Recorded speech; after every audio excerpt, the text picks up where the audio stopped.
오늘 우리에게 주신 하나님의 말씀 보도록 하겠습니다. 오늘 우리에게 주신 하나님의 말씀은 마태복음 11장 1절에서 6절까지 말씀입니다. 마태복음 11장 1절에서 6절까지 말씀입니다.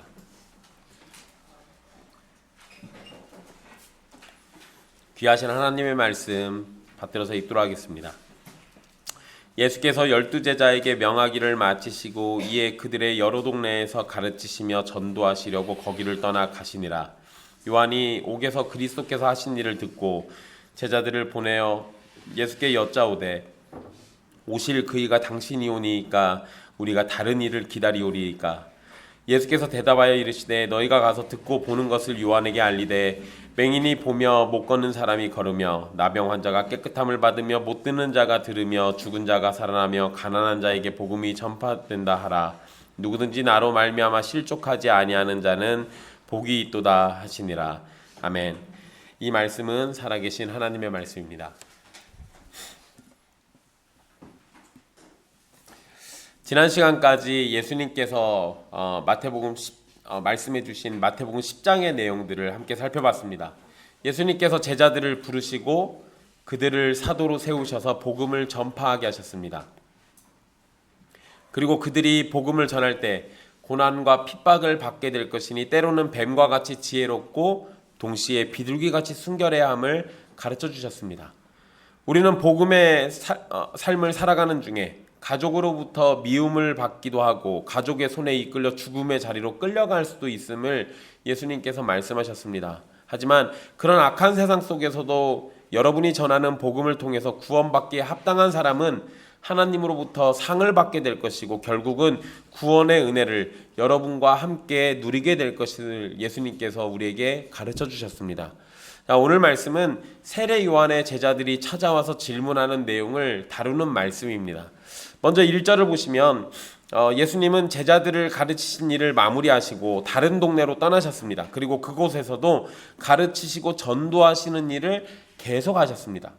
그러니까 어떻게 보면 11장 1절은 지난번 10장 마지막의 말씀의 그 마무리처럼 이렇게 붙어있는 말씀이기도 합니다.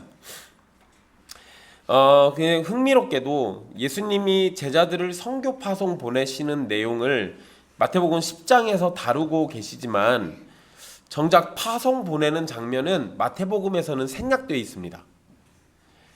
제자들을 파송 보내는 장면은 마가복음 6장 12절 13절에 보면 간략하게 기록하고 있는데요. 마태복음은 그런 내용은 그냥 생략해버렸습니다. 그리고 곧장 다음 사건으로 넘어갑니다. 이 부분은 아마도 마가복음에서는 실제 사건을 시간의 순서에 따라서 기록하려고 노력하고 있는데 마태복음에서는 그냥 그 내용을 생략해서 마태복음을 읽는 성도들이 그 명령의 직접적인 당사자처럼 느끼도록 만든 것으로 보입니다. 그러니까 마가복음대로 읽으면 그냥 이렇게 제자들을 세웠고 제자들에게 명령 주셨고 실제 제자들이 나가는 장면이 기록되어 있어요. 그러니까 이거 제자들에게 이렇게 하신 거구나 라고 이해할 수 있는데 마태복음에서는 제자들이 파송되는 장면을 빼버렸습니다. 그 얘기는 마치 이 명령을 제자들뿐만 아니라 지금 오늘날 우리에게도 하신 말씀처럼 우리가 느끼도록 만들었다는 거예요. 그래서 제자들을 파송 보내는 거는 생략해버리고 정작 그 사이에다가 들어갈 거는 이제 우리가 그 말씀을 가지고 우리가 파송받는 장면이 들어가는 겁니다. 그리고 이제 2절 말씀으로 넘어가면 2절에서는 세례 요한이 옥에 갇혀 있다는 말로 시작합니다. 세례 요한은 마태복음 4장 12절에서 붙잡혔다라는 기록이 있습니다. 그리고 왜 붙잡혔는지 이에 대한 자세한 설명은 14장에서 다루게 되는데요. 요한은 헤롯 왕, 이 당시에 헤롯 왕을 책망했다가 붙잡혀서 감옥에 들어갔습니다. 그래서 예수님이 사역하신 것을 직접 보지는 못했고 제자들을 통해서 전해 듣는 상황이었습니다.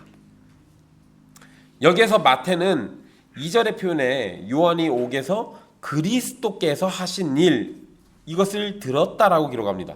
자, 지금까지의 내용만 놓고 보면 마태복음에서의 내용만 놓고 보면 산상설교를 하신 것, 기적과 치유를 일으키신 일, 그리고 제자들을 파송 보내시면서 주신 말씀에 관해서 들었을 겁니다.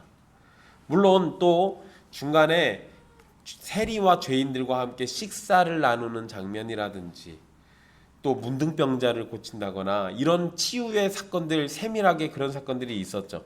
그러니까 그런 일들에 대해서 아마 다 들었을 겁니다. 그런데 이 마태가 예수께서 하신 일이라고 기록하지 않고 그리스도께서 하신 일이라고 기록을 했어요.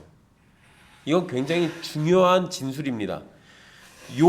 이 세례 요한이 예수님을 메시아, 즉 그리스도로 믿는지 의심하는지는 중요하지 않은 거예요.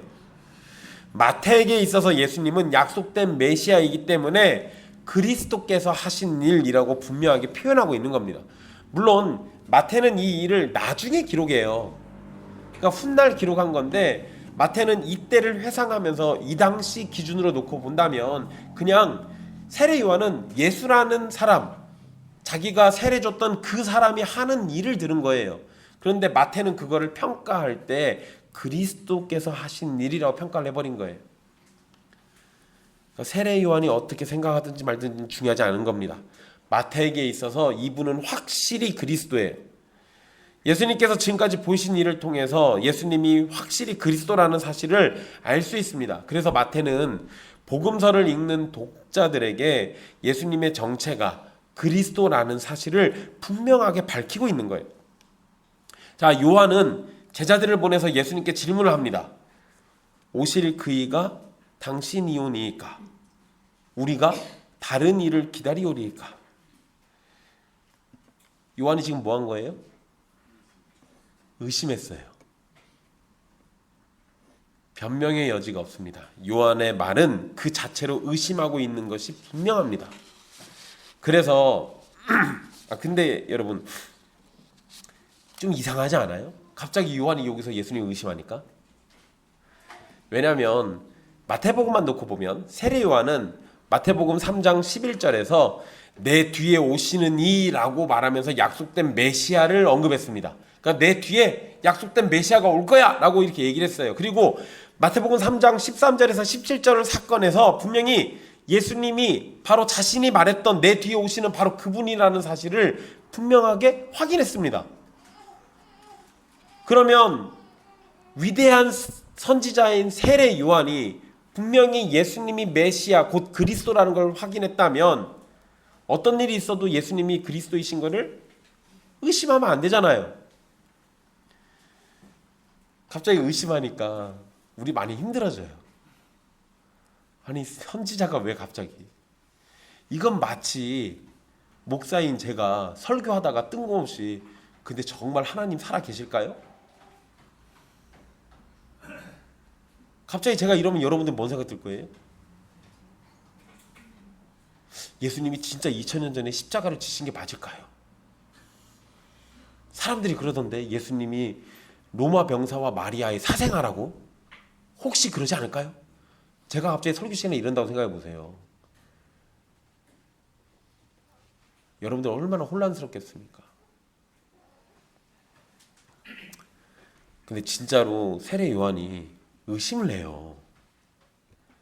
그래서 이 문제 때문에 초대교회 교부들은 심각한 혼란에 빠졌습니다. 아니 우리 세례 요한이 이럴 리가 없거든요.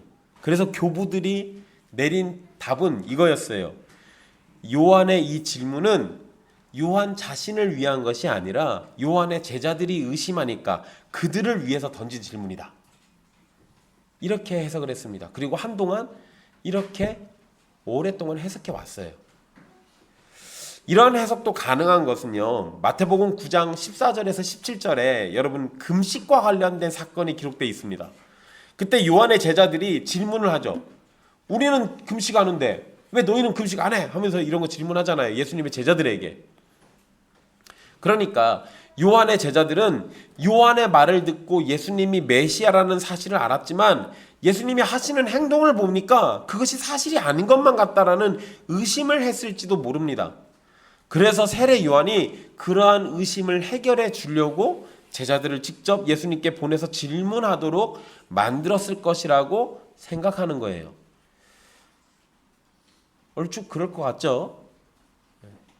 이 해석이 틀렸다고 말할 수는 없습니다. 그래서 제가 아직 두 가지 해석을 더 얘기해 드릴 거예요. 다른 해석은 정말로 요한이 의심했다는 겁니다. 이것은 일단 세례 요한의 상황을 보시면 돼요. 세례 요한이 감옥에 갇힌 상황입니다. 꽤 오래 있었어요. 그 요한이 낙심하고 지쳐서 메시아이신 예수님께서 무엇인가를 빨리 해주시기를 바라는 마음이거나 또는 아무것도 안 하고 있는 예수님께 실망해서 이런 질문을 던졌을지도 모른다는 겁니다. 이러한 해석은 세례 요한의 인간적인 약함을 중심으로 이해하는 겁니다. 이것도 왠지 가능성이 있을 것 같아요. 그리고 다른 해석으로는 예수님이나 세례 요한이 처음에 외쳤던 말이 뭐였죠? 회개하라, 천국이 가까이 왔느니라예요. 그때는 분명히 회개할 것을 강력하게 선포하셨는데 세례 요한이 감옥에 딱 갇힌 이후로 예수님이 하신 행동과 가르침에는 강력한 회개와 심판보다는 구원의 시대를 선포하거나 귀신을 쫓고 병을 고치는 것과 같은 회복의 일을 행하시는 것을 통해서 요한이 의심했을지도 모른다는 겁니다.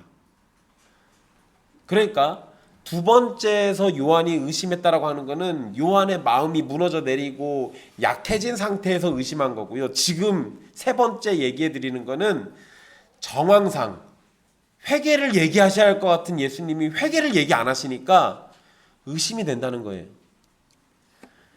처음과 달라졌고 자신이 기대하는 것과 다른 예수님의 가르침에 요한은 혹시 다른 사람을 또 기다려야 하는 건 아닌가? 이런 거에 대한 의심이 들어서 질문했을 것이라는 관점입니다. 사실 어떤 해석을 선택을 해도 문맥상 크게 달라지진 않습니다. 그러니까 여러분들이 원하시는 대로 믿으셔도 상관은 없어요. 단지 우리가 세례 요한이라는 위대한 선지자가 예수님을 의심했다는 것이 쉽게 믿어지지 않아서 거부감이 있는 것은 사실입니다. 하지만 세례 요한이 절대 무오한 신적 존재가 아니라 연약하고 죄로 부패한 사람이라는 사실을 기억한다면 그가 이런 연약한 모습을 보이는 것은 어쩌면 완전하지 않은 사람이기 때문에 이해될 수 있는 부분입니다. 우리는 이 세 가지 중에서 마지막 해석을 따라서 오늘 본문을 살펴보도록 하겠습니다.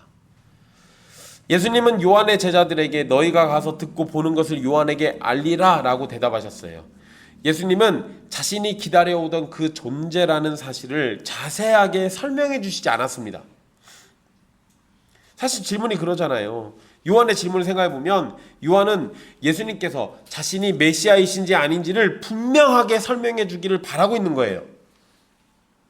그런데 예수님은 자신이 왜 메시아인지를 설명하시기보다 그냥 듣고 보는 것을 세례 요한에게 알려주라고 얘기하셨어요. 듣는 거는 지금 얘기한다 치더라도 보는 거는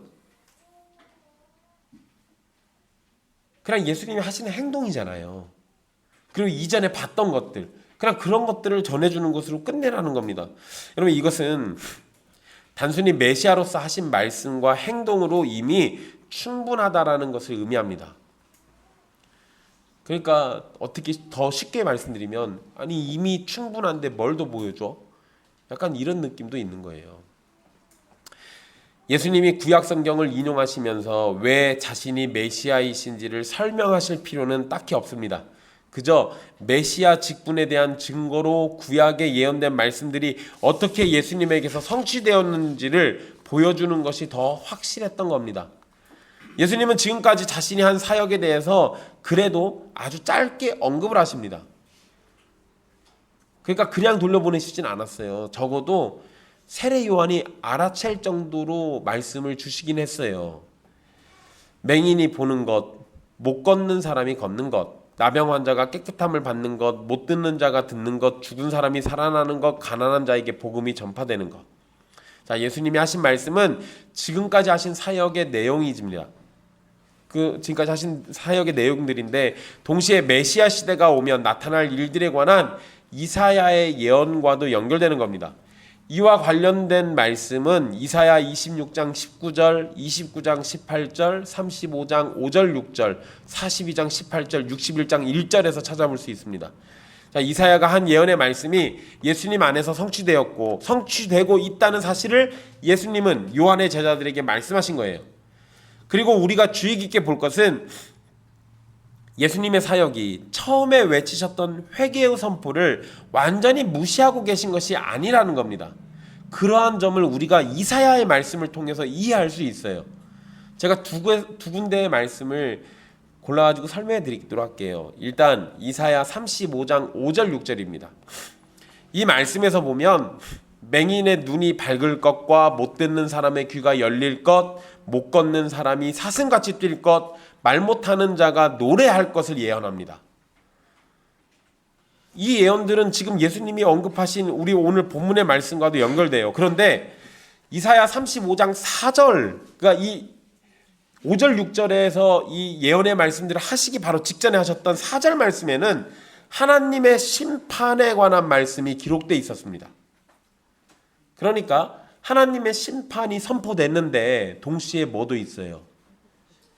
회복과 구원의 은혜가 있는 거예요. 또 이사야 61장 1절 말씀에서도 굉장히 유명한 말씀입니다. 가난한 자에게 복음이 선포되고 마음이 상한 자를 고치고 포로된 자에게 자유가 선포되는 것을 말씀하세요.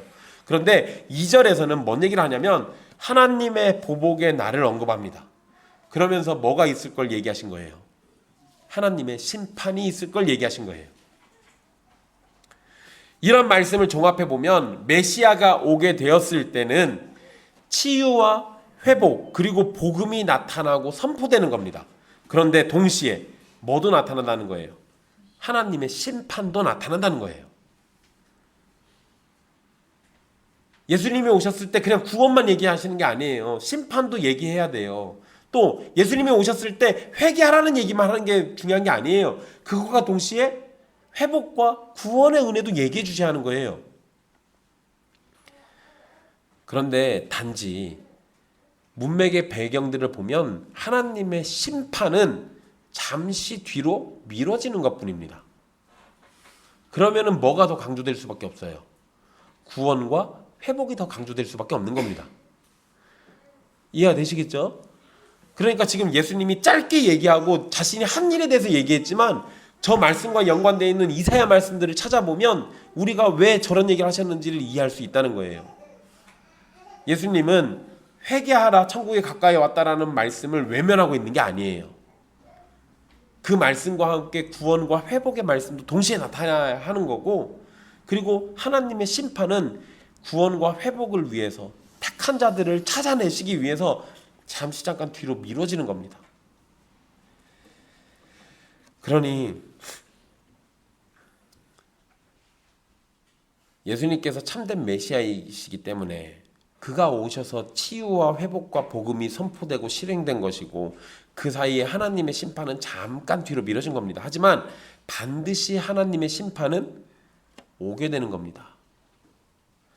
여러분, 미뤄진 것과 없어진 것은 완전히 다른 거예요. 잠시 미룬 것뿐이지 영영 치워버리신 게 아니라는 거예요. 그러니 혹여 예수님이 처음에 외치셨던 회개의 선포가 지금 나타나지 않는다고 해서 메시아가 아니신지 의심할 필요는 없다라는 겁니다. 그리고는 예수님께서 6절에 말씀을 또 주시는데요. 팔복에서 복이 있도다라고 선언하신 것을 여러분들 기억하실 겁니다. 그때 우리 성경에는 심령이 가난한 자는 복이 있나니 이렇게 시작하잖아요. 근데 제가 원문에는 뭐부터 나온다고 그랬어요? 복이 있다 이 말부터 나온다고 그랬잖아요. 그거하고 똑같은 표현을 6절에다 쓰셨어요. 그러니까 복이 있다라고 선언하는 그 말씀을 가장 먼저 얘기하시면서 듣는 자들에게 복을 받는 길을 알려주셨습니다. 근데 그 복 받는 길이 이전처럼 무슨 심령이 가난한 자, 화평을 위하는 자 뭐 이런 거 아니에요. 누구든지 나로 말미암아 실족하지 아니하는 자는 복이 있다.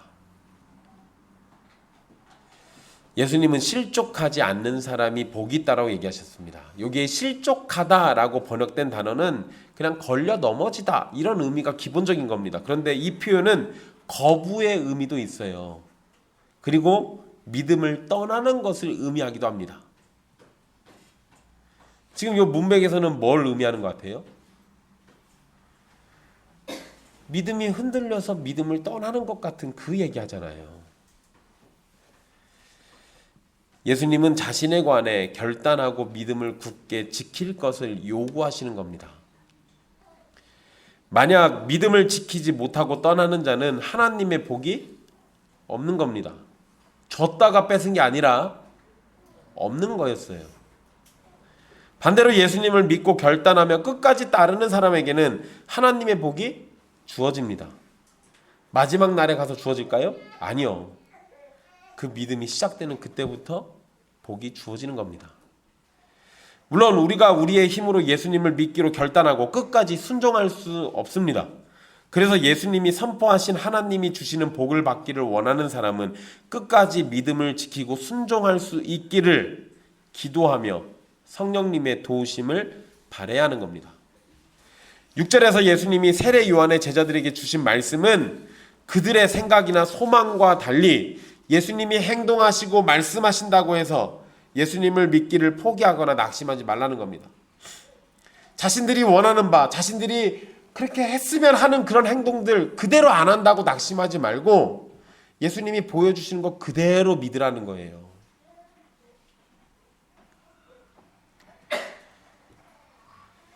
세례 요한과 제자들의 생각이나 소망이 항상 옳은 것은 아닐 수 있고 설령 옳은 것을 가지고 있다고 하더라도 그때를 정하시는 것은 하나님의 주권 아래에 있는 일입니다. 그러니 어떤 조건을 내걸고 그것에 맞으면 예수님을 믿고 내가 원하는 조건에 해당하지 않으면 예수님 믿기를 거부하는 것은 옳은 것이 아니라는 거예요. 완전히 애기들 같은 믿음이에요. 하나님 이거 해주시면 제가 하나님 잘 믿을게요. 하나님 이거 해주시면 제가 11조 잘 내겠습니다. 그러면 하나님이 그게 너무 탐나가지고 원하는 거 해주셔야 돼요? 그거 얼마나 얄팍하고 저열한 겁니까? 그런 거 아니에요. 하나님에게 어떤 조건을 내걸면서 믿기를 우리의 믿음을 하나님 앞에 믿기로 내던지고 이러는 거 아니라고요. 세례 요한이 예수님을 의심해서 질문한 것인지 아니면 제자들의 의심 때문에 질문하도록 보낸 것인지 우리는 정확히 알기는 어렵습니다. 하지만 세례 요한이 의심했다고 해서 그가 위대한 선지자인 것이 거짓이 되는 것은 아닙니다.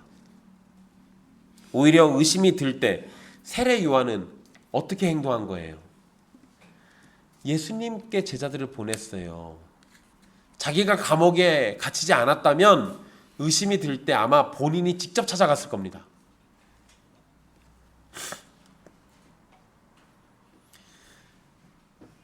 의심이 들 때 세례 요한은 의심에 사로잡혀 예수님을 아주 거부하는 일은 없었어요. 의심이 생기면 예수님께 나와 질문하는 것이 정답인 겁니다. 요한이든 그의 제자이든 의심이 생기면 나와서 질문하고 답을 들으면 됩니다. 이것은 우리에게도 마찬가지예요. 우리가 예수님을 믿는다고 할 때 아무런 의심도 없이 모든 부분에서 완벽하게 믿을 수는 없습니다. 우리의 믿음은 항상 부족하고 흠이 있고 약하기 마련이에요. 온전한 믿음에 이르는 것이 우리에게 요구되지만 그것은 수준 높은 믿음의 행위를 요구하는 것이 아니라 우리의 부족함을 인식하고 더욱 하나님만을 의지하고 신뢰하는 것을 의미하는 겁니다. 또한 우리의 삶에서 발생하는 여러 문제로 인해서 우리의 믿음은 흔들리고 상하고 오염될 수도 있습니다. 그래서 우리는 하나님의 존재나 하나님의 뜻이나 심지어 하나님의 사랑까지도 의심할 수도 있는 거예요. 여러분, 이런 의심이 옳은 것은 아닙니다. 그렇지만 그러한 의심이 아주 버림받을 일도 아니에요. 참된 믿음의 사람, 하나님의 택하심을 받은 사람도 믿음의 여정 가운데 의심이란 걸 할 수 있다라는 겁니다. 그를 이상하게 여기지 마세요. 오히려 아무런 의심 없이 모든 것이 다 믿어지면 둘 중에 하나예요. 세상이 감당 못할 하늘의 복을 받아가지고 모든 걸 다 믿는 큰 은혜를 입었거나, 아니면 내가 뭐에 씌여가지고 맹신하고 있거나. 그게 아니라면, 정상적인 신자들이라면 때로는 의심을 품을 수도 있는 거예요. 의심이 들 때 우리의 행동이 어떠해야 하는지를 생각해 봐야 합니다. 의심이 들 때 우리는 성령님의 은혜를 구하고 성경에서 답을 찾고 하나님께서 지혜와 믿음을 주시기를 기도해야 합니다. 여러분이 의심에 사로잡혀서 하나님을 미워하고 왜곡하고 믿지 않으려는 불신앙의 자리로 나가는 것을 우리는 두려워해야 하는 거예요. 여러분, 사람 사이의 관계에서도요, 내가 어떤 사람의 행동에 의문이 들거나 의심이 들 때가 있어요. 그럴 때 그걸 해결하려면 어떻게 해야 돼요? 사실 가서 물어보면 돼요. 근데 우리 사람들이 일을 키우는 주된 원인이 뭡니까? 안 물어보고 내 맘대로 생각해가지고,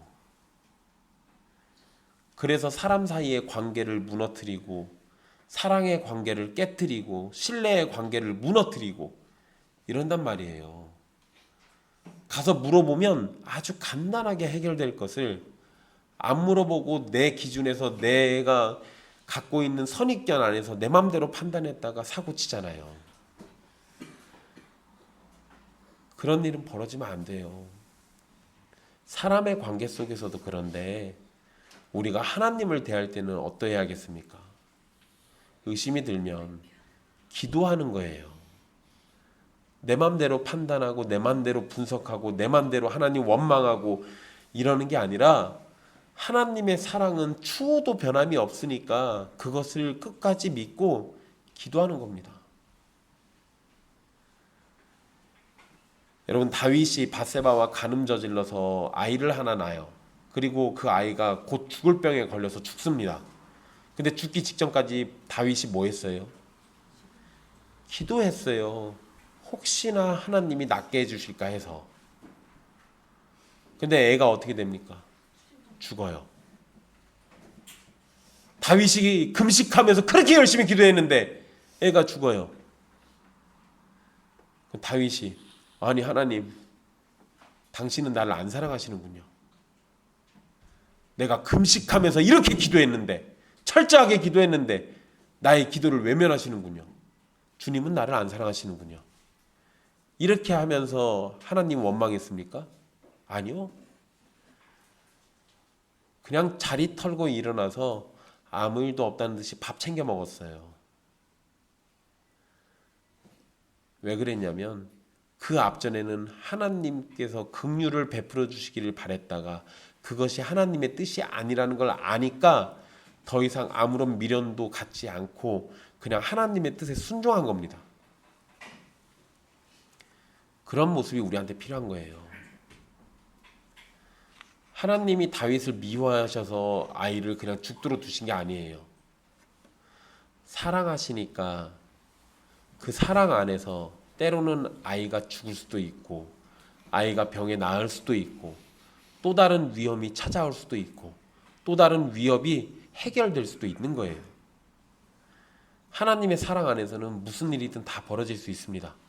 그런데 확실한 것은 어떠한 처지와 상황이 돼도 하나님의 사랑은 변치 않는다는 거예요.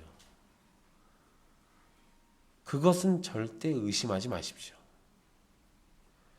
그것마저도 의심하는 순간, 그리고 그 의심이 점점 커지면 우리는 회복되기가 어렵습니다.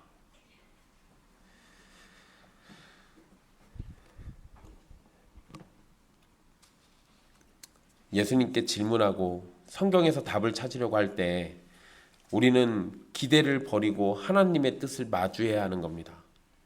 예수님께 나와서 질문을 던지고 그에 대한 답을 내가 원하는 것과 똑같이 기대하는 것은 더 큰 문제와 죄악으로 우리를 빠뜨릴 수 있는 겁니다. 이러한 점은 요한과 제자들의 모습을 통해서도 찾아볼 수 있는 거예요. 여러분들 가족들 중에 믿지 않는 사람들 때문에 기도하시죠? 기도하는데 기도하면 족족 하나님 다 들어주십니까? 아니면 벌써 수년을 기도하고 수십 년을 기도했는데 아직까지 그 기도가 응답이 안 됩니까? 그래도 여러분들의 기도가 응답되지 않는다고 해서 하나님을 의심하실 필요는 없어요. 하나님의 때가 있어서 그 때까지 하나님이 기다리시는 것일 수도 있고, 정말 최악의 경우에는 하나님의 구원의 은혜가 내가 기도하는 그 가족에게 없을 수도 있는 겁니다. 그렇다고 해서 하나님이 선하신 분이 아니거나 나를 골탕 먹이려고 한다거나 나를 괴롭히려고 그러시는 것도 아니에요.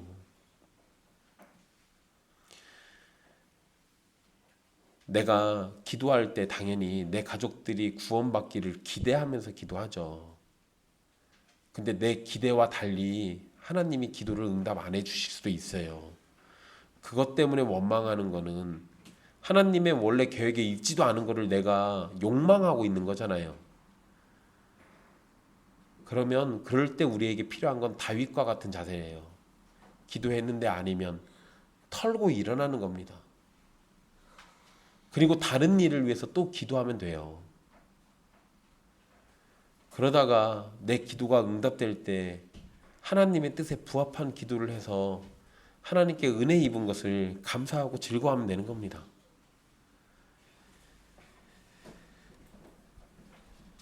여러분, 요한과 제자들, 그들의 모습을 한번 볼게요. 요한과 그의 제자들이 당시 유대인들처럼 로마 제국을 물리쳐줄 사자와 같은 메시아를 기다렸다, 이렇게 보기에는 어렵습니다. 사실 그의 제자들이나 세례 요한이 그랬을 거다라고 유추할 수 있는 성경의 구절도 단 한 구절도 없어요. 그러니까 그들은 아마도 세례 요한이 하나님의 나라는 선포했거든요. 그러면 하나님의 나라를 강력하게 가져올 사자와 같은 메시아는 기다렸을 겁니다. 왜냐하면 우리가 이렇게 생각할 수 있는 것은 세례 요한이 예수님을 이야기할 때, 메시아를 얘기할 때 성령과 불로 세례를 주시는 분이라고 외쳤습니다. 그리고 그러한 외침은 분명 성경에 기록되어 있어요. 그러니까 성령과 불로 세례를 주시는 예수님을 통해서 하나님의 나라가 강력하게 올 것이고 강력한 회개의 역사가 일어날 것으로 예상했을 겁니다. 여러분, 상황을 잘 놓고 생각해 보세요. 세례 요한이 회개의 세례를 이야기할 때 사람들이 어떻게 했습니까? 광야에 있는 세례 요한에게로 몰려갔었잖아요. 근데 그 세례 요한이 뭐라고 해요? 내 뒤에 오시는 분이 있는데 나는 그분의 그분의 신을 받들기조차도 나한테는 감당 못할 일이라고 얘기했어요. 그 얘기는 나 같은 존재가 얘기해서도 이렇게 사람들이 몰려오면 내 뒤에 오시는 그 메시아 그리스도가 와서 회개를 얘기했을 때는 온 천지가 진동해야 하잖아요. 그러니까 정말로 그렇게 강력하게 하나님의 나라가 올 것을 예상하고 있었을지도 모릅니다. 그런데 정작 예수님은 죄를 정복하러 오신 고난받는 종이었어요. 사자와 같은 정복자가 아니라 힘없이 끌려다니면서 피 흘려 죽는 어린 양이었습니다.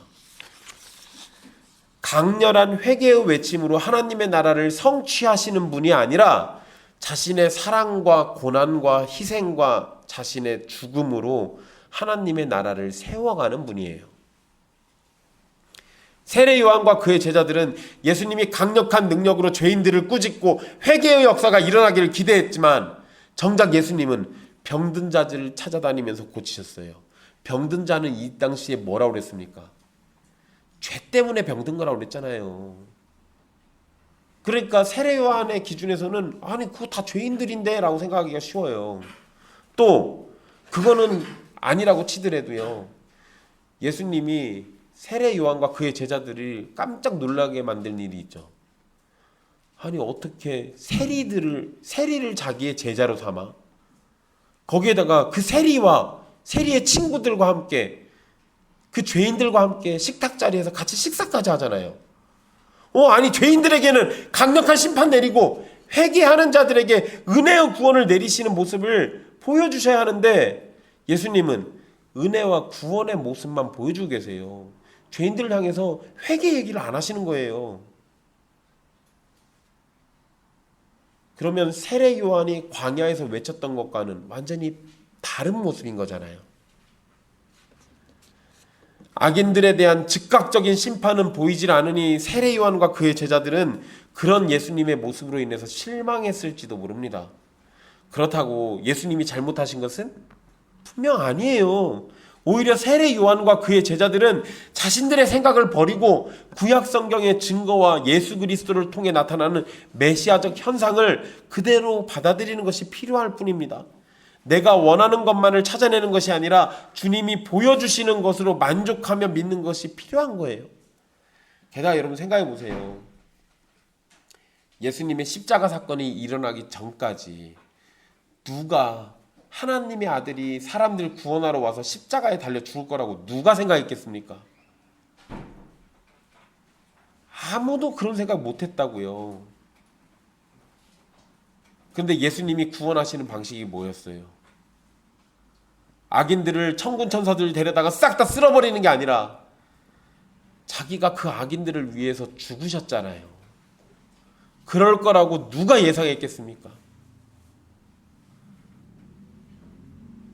하나님 말고는 아무도 그런 생각을 하지 못했나고요.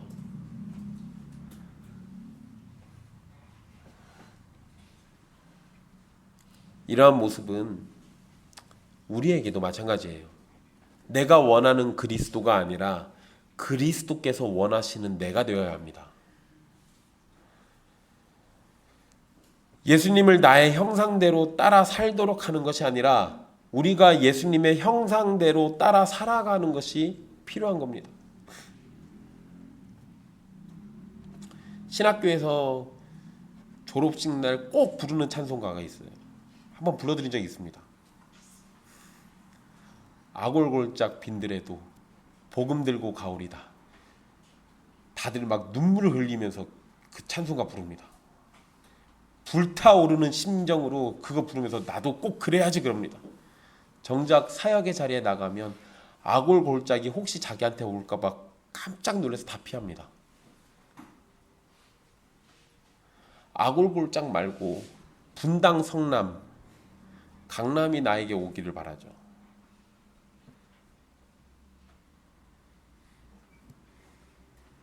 내가 원하는 게 아니라 주님이 원하시는 곳으로 가는 거라고요.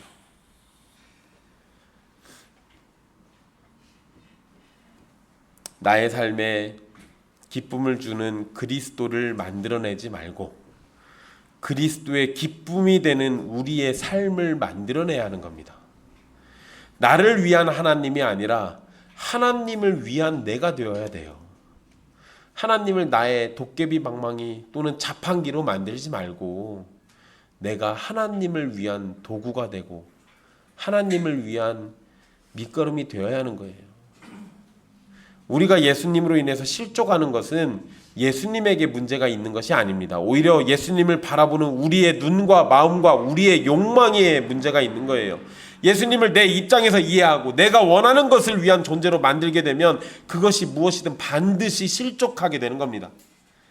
우리는 우리의 생각을 죽여야 합니다. 나를 위한 그리스도를 만들지 말아야 합니다. 내 짧은 생각으로 하나님의 말씀과 뜻을 판단하지 말고 내가 원하는 것을 이루기 위해서 예수님을 이용해서도 안 되는 겁니다. 사랑하는 형제 자매 여러분, 예수님을 통해서 복을 얻고자 한다면 예수님의 존재 그 자체를 받아들이고 그분을 절대적으로 신뢰하고 그분의 모든 것을 선으로 여기고 따라야 합니다. 그것이 우리가 예수님으로 실족하지 않는 가장 확실한 방법이에요. 그렇게 되기 위해서 우리는 성령님의 도우심을 구해야 하고 성령님의 은혜 속에서 예수 그리스도에 대한 올바른 믿음과 시각과 판단을 가지고 예수님을 쫓아 살아가는 제자가 되어야 합니다. 낙심하고 절망하며 믿음을 떠나는 사람들은 자신의 욕망대로 예수님을 움직이려다가 실패해서 떠나는 경우가 많습니다. 다른 경우로는 자신의 욕망대로 예수님을 움직이려는 사람들이 많이 모여서 교회라는 껍데기만 가지고 교회인 척하는 사탄의 모임인 거짓 교회가 있을 수도 있습니다. 여러분의 작은 소망까지 포기하라는 것이 아닙니다. 여러분의 선한 욕망을 버리라고 말씀드리는 것이 아닙니다. 하지만 모든 소망은 하나님의 말씀으로 검증받아야 하고 우리의 욕망은 하나님의 욕망의 그림자여야 합니다. 그것이 아니라면 내가 원하는 예수님을 만들려다가 결국은 사탄과 함께 영원한 지옥의 불로 저주 가운데 던져지게 될 겁니다. 그러니 참된 믿음을 가지고 내가 원하는 예수님이 아니라 성경이 가르치는 예수님을 배우십시오. 그리고 그러한 예수 그리스도 안에서 하늘의 복을 받으십시오. 여러분의 믿음이 걸림돌에 걸려 넘어지지 않고 굳세게 세워져서 믿음의 선한 열매로 하나님의 기쁨이 되시기를 간절히 바라겠습니다. 기도하겠습니다.